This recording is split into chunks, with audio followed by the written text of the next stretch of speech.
Pope Leo XIV was inaugurated with a ceremony in Rome over the weekend, which saw global leaders come together to mark the momentous occasion. The appointment of Pope Leo XIV sees a return to the Catholic Church's roots. The new Pope confirmed in a meeting with the Vatican diplomatic corps that the family is founded on the stable union between a man and a woman. This position is a far cry from the former Pope's blessing of LGBTQIA+ relationships, which is sending liberal Catholics into a tailspin. I'm a little concerned about this choice for the LGBTQ plus community.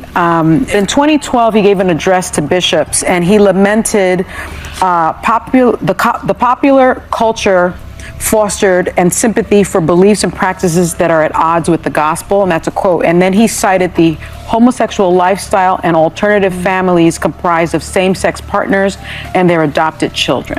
I think that Pope Francis certainly made great changes in terms of embracing the LGBTQ plus community and extending blessings to the community. And I hope that this is that this Pope doesn't roll back. But I'm gonna give him come to that in his time. As well as being against gay marriage, Pope Leo reaffirmed the Church's stance on abortion, saying that the unborn and elderly enjoy dignity as God's creatures. Liberal online commentators blasted the Pope for his views, with this person saying, "I do think it's fairly tragic that the new Pope has regressive views on gender and sexuality, but I think all the people standing the cardinals forgot that the Catholic Church is an inherently evil institution. Pope Francis was sort of a fluke, and even he was far from perfect." But other commentators pointed out that Pope Leo is merely a return to normal programming for the Catholic Church. This person said, "Today Pope Leo XIV reaffirmed two foundational Catholic truths. Marriage is between one man and one woman. Abortion is demonically evil." He also declared truth must be spoken even with blunt language. No ambiguity, no compromise, just clarity.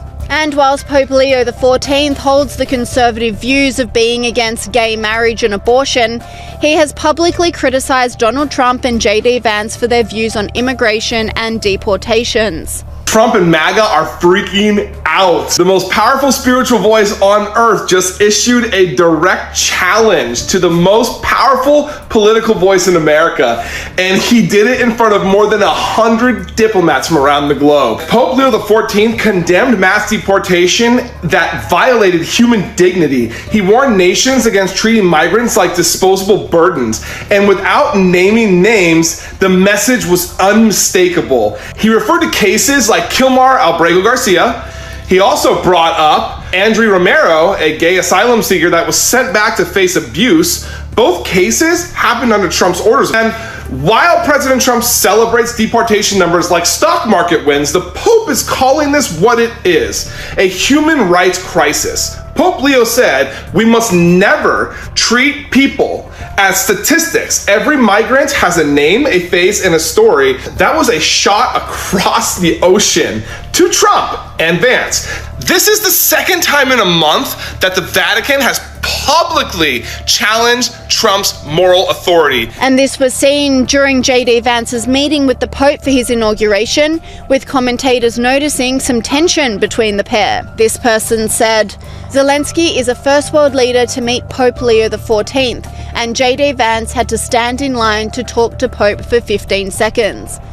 This person agreed, saying, "The way Pope Leo XIV just shooed JD Vance and his wife away with a single hand gesture telling them to move along is hilarious."